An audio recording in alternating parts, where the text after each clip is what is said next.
今日我哋係嚟到撒母耳記上嘅第2章上個星期咧黎牧師就同我哋分享咗撒母耳記上嘅第1章，咁黎牧師都安排俾我今日咧就分享呢一段嘅經文啦，亦都係撒母耳記上嘅第2章1到11節，亦都係稱為哈拿的歌、哈拿的頌讚Hannah Song of Praise。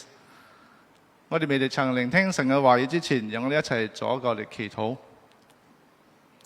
親愛的父上帝，我哋感謝讚美你，因着你賜給俾我哋每一位弟兄姊妹，今日有一個生命氣息嚟到神你嘅殿中，一齊嚟高舉主耶穌嘅聖名，一齊嚟以誠實嘅靈嚟敬拜你。父上帝，我哋感謝你帶領我哋平安嘅度過一個星期。父上帝，今日我哋要重新嘅去睇撒母耳記上嘅第2章哈拿的頌讚，求主你嘅聖靈再次向我哋說話，亦都嚟教導我哋，用神你嘅話語變成一個嘅活水嚟教導我哋，以滋潤我哋嘅心靈，以致我哋嘅信仰能夠得到堅固，我哋嘅靈命得到造就。主啊，就歸榮耀俾神。主啊，求主你都嚟恩膏我嘅口，讓我所分享嘅信息今日都能夠勉勵所有嘅弟兄姊妹，包括我在身上，歸榮耀俾父上帝。我哋咁樣祈禱係奉主耶穌基督得勝嘅聖名祈求，阿們。弟兄姊妹，今日我哋嚟到呢一段經文，就係第2章嘅頭一節啦，就係撒母耳記上嘅第2章1至11節。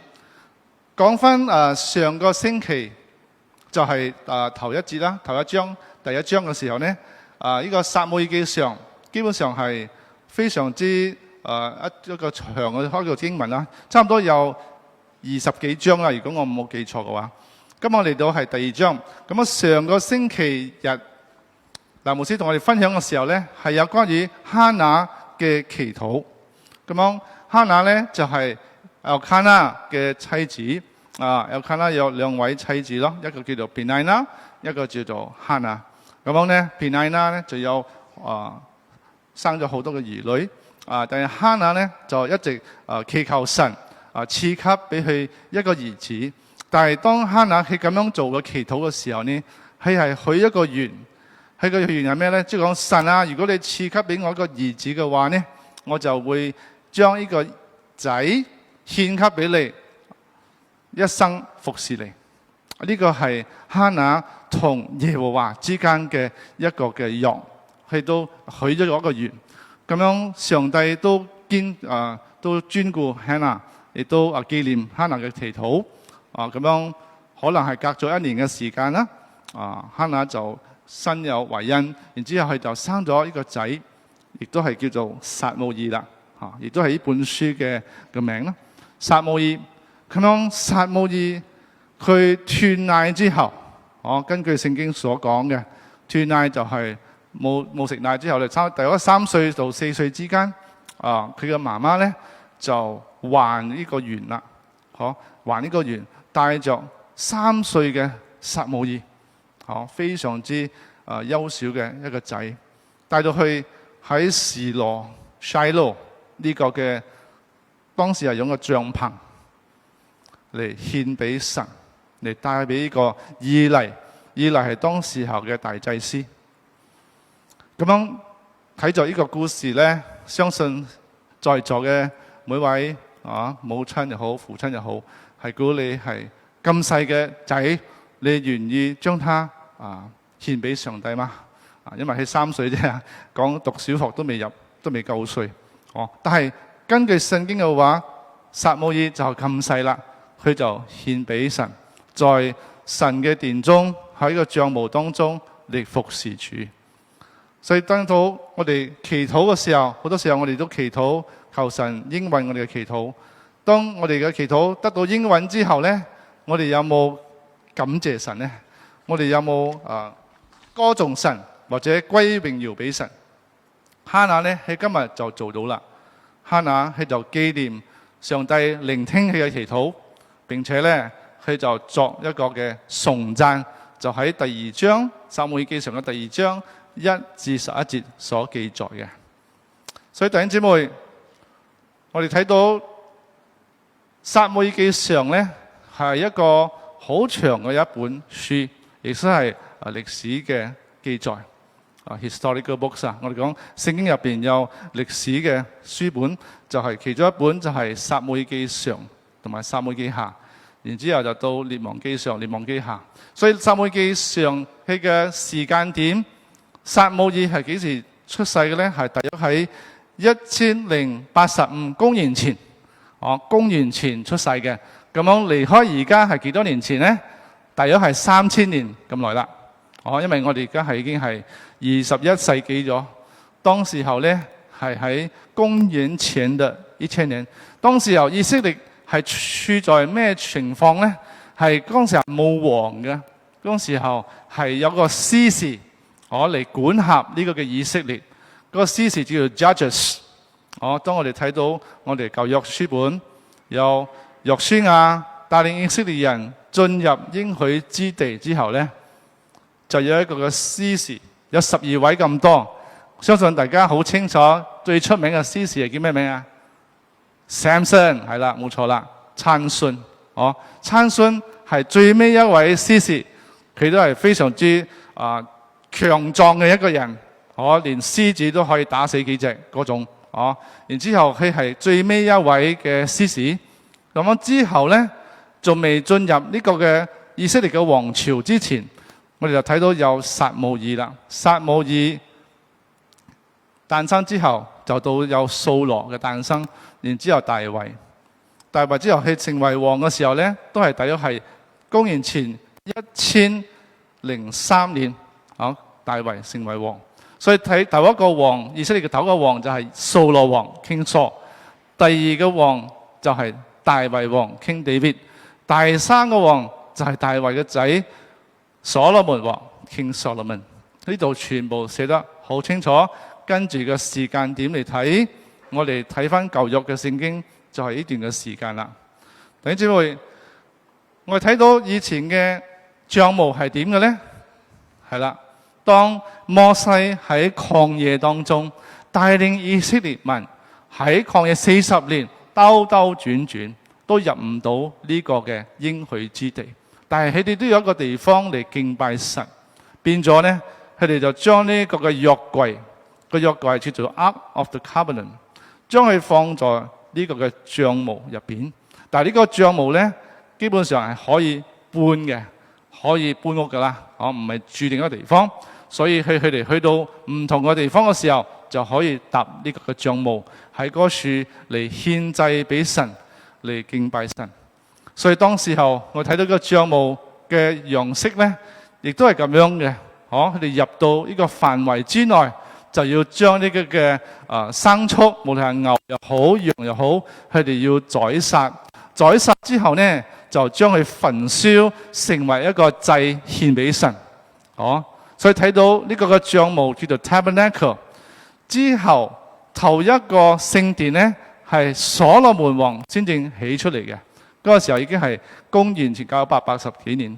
但係呢個時候咧，講到哈拿，講到撒母耳記上呢段時間，的確係喺示羅有呢個嘅帳幕，佢哋以色列人就喺度敬拜神。咁樣哈拿咧，當時候咧將佢嘅仔3歲嘅兒子撒母耳就帶入呢個嘅帳幕入邊，獻俾神，交俾呢個嘅祭司以利嚟好好嘅睇住佢。身為一個母親，佢就1年先得一次去探訪呢個仔，非常之傷心噶啦。但係呢個係哈拿同神嘅立咗嘅約，佢許咗個願，而家係還咗呢個願。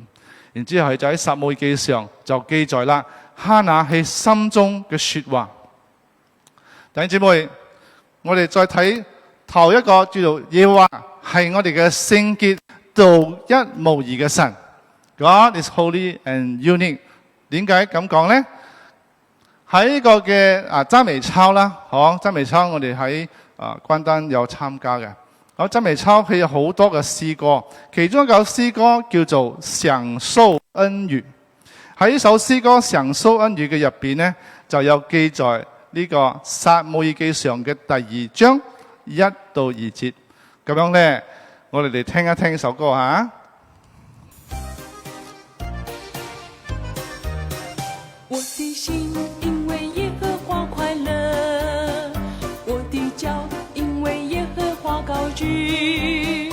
我的心因為耶和華快樂，我的腳因為耶和華高舉。我的口向仇敵張開，我因耶和華的救恩歡喜。我的口向仇敵張開，我因耶和華的救恩歡喜。只有耶和華為神，除他以外沒有可比。只有耶和華為神，除他以外沒有可比。也沒有磐石像我們的神，沒有磐石像我們的神，也沒有磐石像我們的神，沒有磐石像我們的神。等住佢就聽到呢度就算啦。呢首歌其實仲有下半段嘅，但係如果你好中意首詩歌呢，好容易嘅，上網揾呢首詩歌叫做《享受恩雨》，你就可以聽飽佢啦。咁樣我準備呢段經文嘅時候呢，就諗到呢首詩歌，因為我哋跳讚美操嘅時候，佢就不斷係用神嘅話語嚟教導我哋嘅，所以就被入咗腦，就變咗我準備撒母耳記上第2章嘅時候，就諗起呢首讚美操好似有唱過啊，就喺呢首享受恩雨當中可以揾到噶啦。咁弟兄姊妹，我哋睇第一點嘅時候，我哋一齊嚟讀撒母耳記上嘅第2章第1節。我的心因耶和華快樂，我的角因耶和華高舉，我的口向仇敵張開，我因你的救恩歡欣。沒有一位聖者像耶和華，除你以外沒有別的了，也沒有磐石像我們的神。Amen。就係頭先我哋所聽嗰首詩歌所講嘅一模一樣。所以哈拿佢開始喺個頌讚，喺頭1、2節嘅時候，佢就讚美上帝嘅本人。上帝佢係一位聖潔嘅神，沒有一位可以同佢相比。上帝喺以賽亞書喺25章40章嘅25節講到，有邊位可以同耶和華相比嘅呢？因為耶和華就係一位創造天地萬物嘅神，佢創造人，創造我哋每一位，所以佢係創造一位天地萬物嘅主宰，我哋敬拜佢，佢都係我哋嘅磐石，我哋嘅神就係我哋嘅磐石，我哋嘅穩固嘅根基。我哋有咗主耶穌，我哋就不怕風浪，因為主耶穌使我哋嘅信心得以穩固。所以弟兄姊妹，呢個世間上有非常之嘢可以轉變，但係神嘅話語永遠不改變，因為神係一位信實嘅神，神係聖潔公義嘅神。哈拿去祈禱，去等候，等到神應允佢祈禱，賜給俾佢一個兒子，讓佢能夠獻翻俾神。睇到神的確係一位聖潔公義嘅神，神做事有神嘅時間。第二點嘅就係、上帝的確係獨一無二嘅神，冇任何事能夠與神相比嘅。Amen？因為佢係嗰位無所不能、無所不知、無所不在嘅神。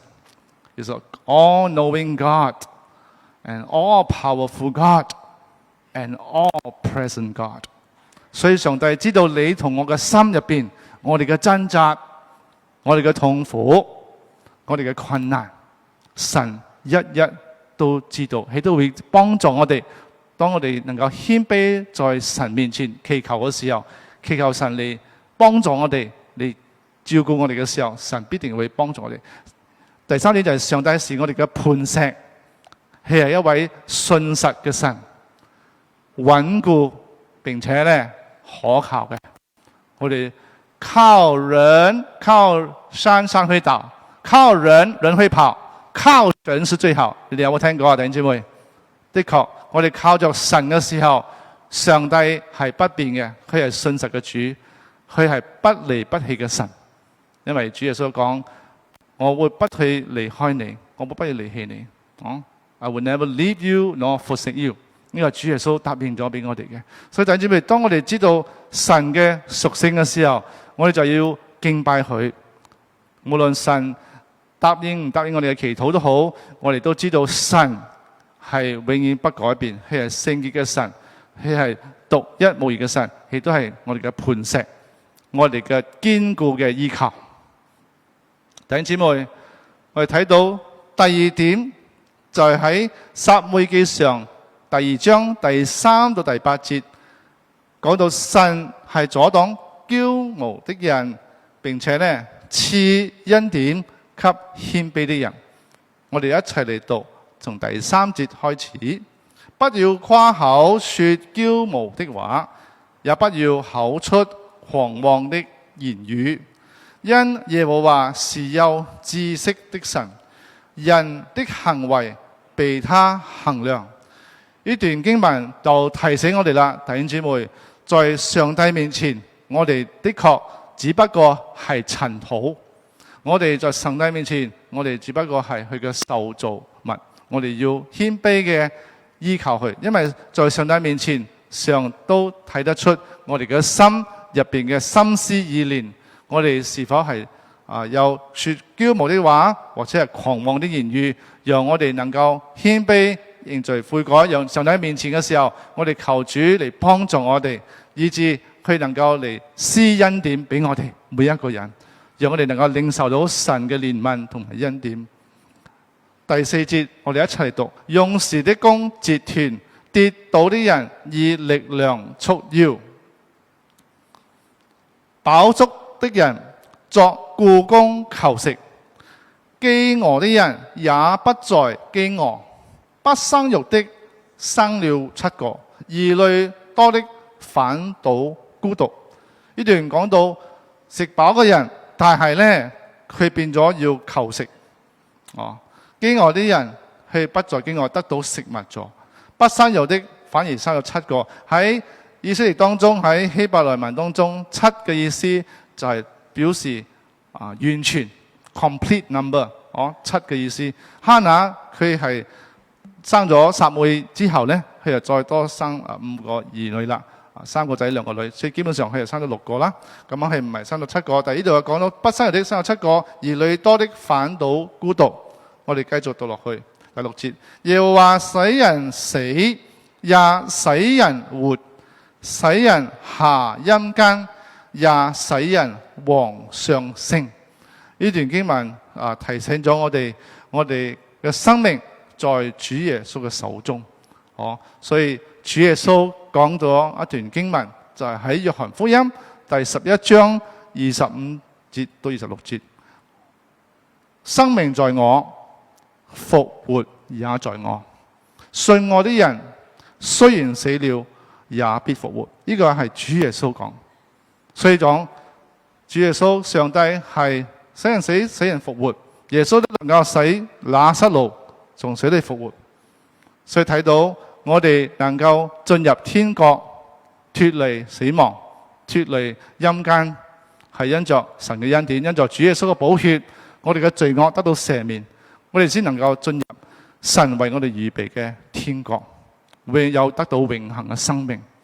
弟兄姊妹，再睇第7節，耶和華使人貧窮，也使人富足，使人降卑，也使人升高。所以睇到呢度好清楚，一切事情當中，上帝依然係掌權嘅。所有做王嘅、做統治者嘅，係上帝嘅時間，佢哋在位。所以一切嘅事上當中，上帝能夠使人降卑，亦都可以使人升高。第8節，他從灰塵裏抬舉貧寒人，從糞堆中提拔貧窮人，使他們與貴族同坐，繼承榮耀的座位，地的柱子屬耶和華，他將世界立在其上。弟兄姊妹，睇到呢段經文就提醒我哋，貧寒嘅人，上帝能夠使得到富足，使得到有餘，佢同佢哋坐埋一齊，同嗰啲貴族。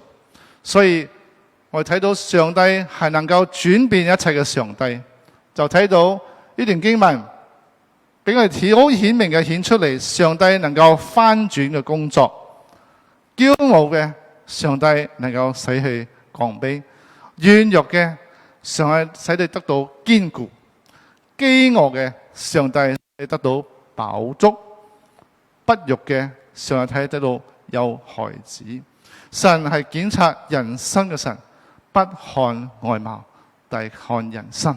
所以你仲記得呢段經文，弟兄姊妹，就係喺撒母耳記上嘅第16章啦。當撒母耳成為一個先知嘅時候，一個祭司嘅時候，佢就去安立呢個嘅大衛。大衛當時又好年輕，可以講呢句說話：神係看人生，不看外貌。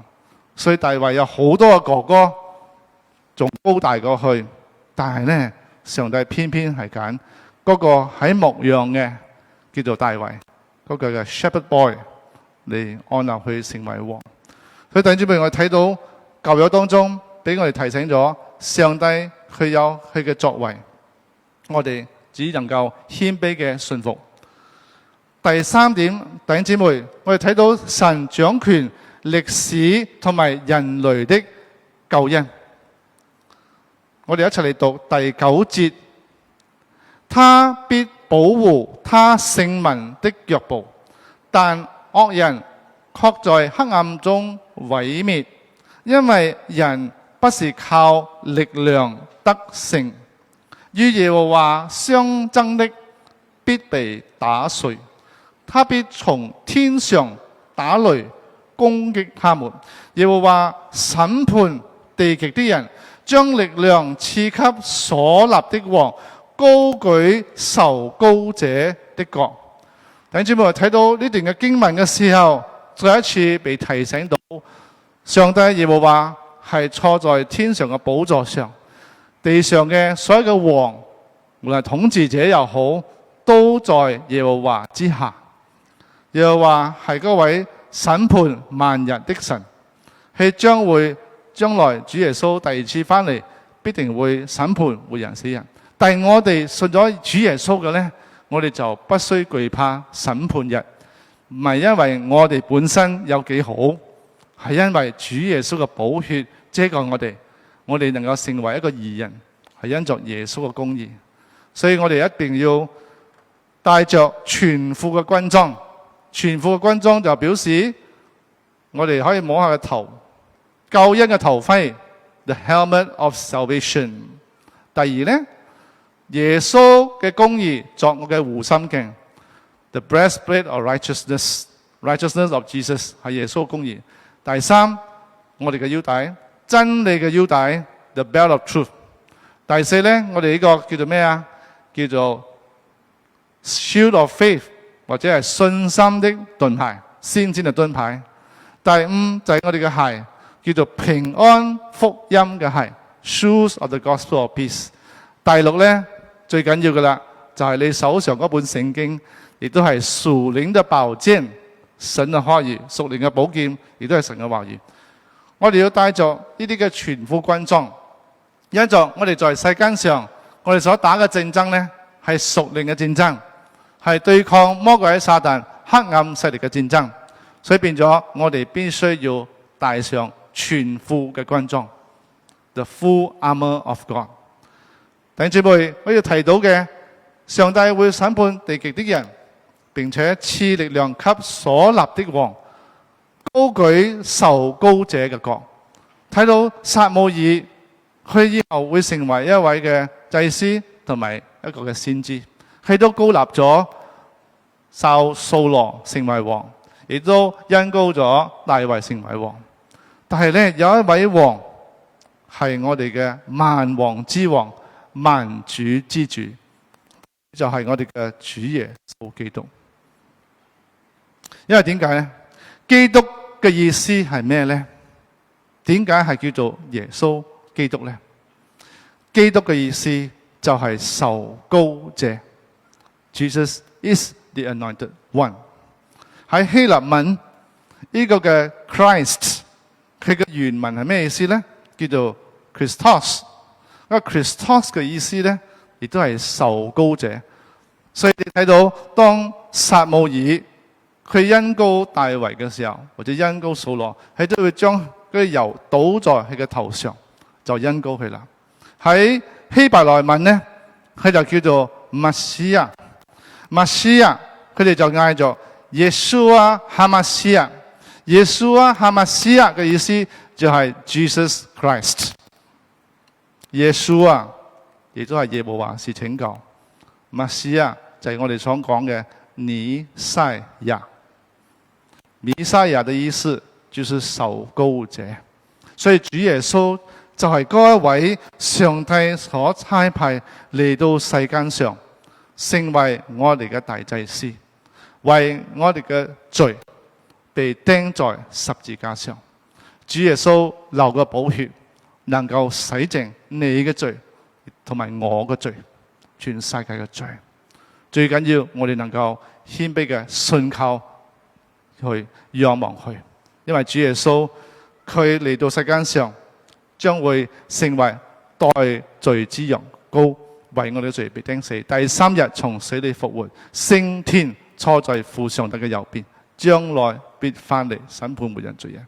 所以弟兄姊妹，就係約翰福音第4章25節，嗰個撒瑪利亞婦人喺井水邊見到耶穌，佢講：我哋相信有一日彌賽亞會嚟。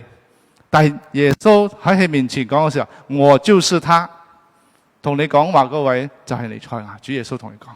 喺馬太福音16章16節，耶穌問佢嗰啲門徒：你講我係邊個？彼得講得好清楚，你係基督，上帝嘅兒子。You are the Christ, the Son of God。所以主耶穌知道佢呢個嘅身份就係一位受膏者。所以點解主耶穌呢個就係嘅希臘文嘅寫法 Christos 同埋希伯來文嘅默西亞。我哋一齊讀路加福音第4章18至19節，主耶穌宣告佢係嗰位受膏者。主的靈在我身上，因為他用膏膏我，叫我傳福音給貧窮的人，差遣我宣告被擄的得釋放，失明的得看見，受壓迫的得自由，宣告神悅納人的喜。Amen。呢段經文弟兄姊妹，其實係喺以賽亞書61章就講咗啦。耶穌出世之前嘅幾百年就已經寫好咗噶啦，喺以賽亞書第61章。但耶穌嚟到世間上，佢打開呢個以賽亞書，佢就讀到呢篇嘅經文，就係喺路加福音第4章18至19節所記載嘅。所以耶穌基督的確係嗰一位嘅受膏者。我哋能夠將我哋嘅未來交託俾主，因為知道上帝佢係掌權嘅神，佢係知道未來嘅神。我哋都唔知道今年會發生咩事，但係我哋將我哋嘅生命交俾主嘅時候，上帝必定會看顧我哋，必定會睇到我哋從歲數到年終平平安嘅度過。所以弟兄姊妹，今日我哋睇到哈拿，佢係一位悲傷嘅祈禱，但係歡喜快樂嘅歌頌神。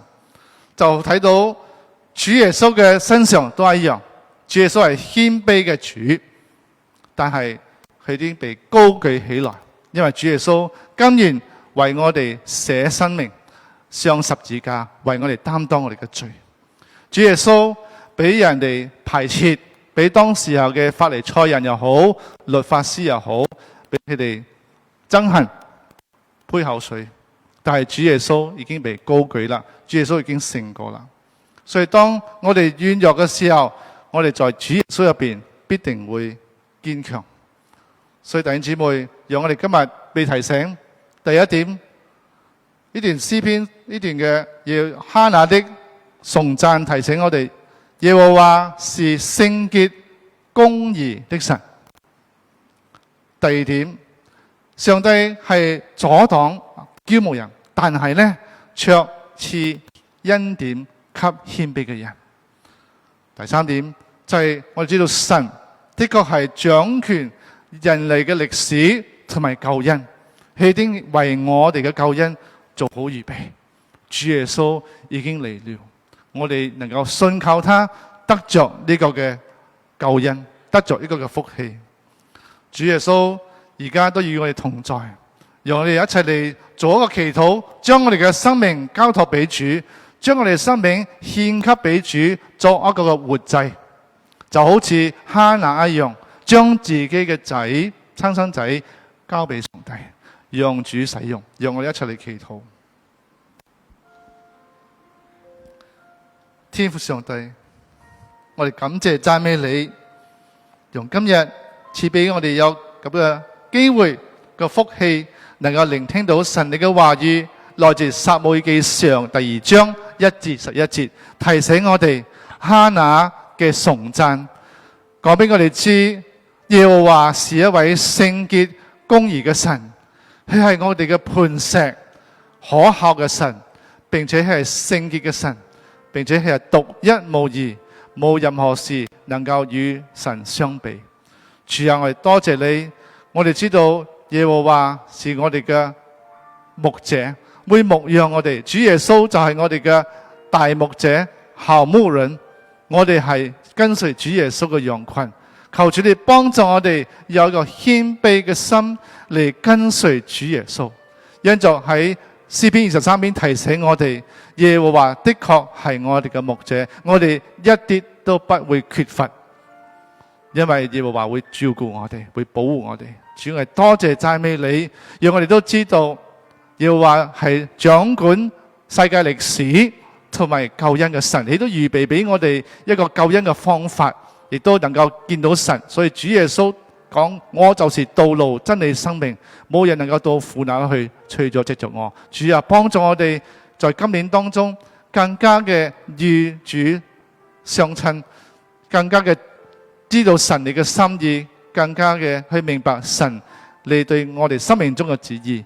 主啊，求你嘅聖靈再一次嚟照顧我哋每一位弟兄姊妹，讓我哋更加嘅渴慕神你嘅話語，渴慕與你同在，渴慕嚟到教會嚟敬拜你，渴慕嚟聆聽神你嘅話語。我哋感謝讚美主，將榮耀歸俾神。我哋咁樣祈禱交託，奉耶穌嘅名求，阿們。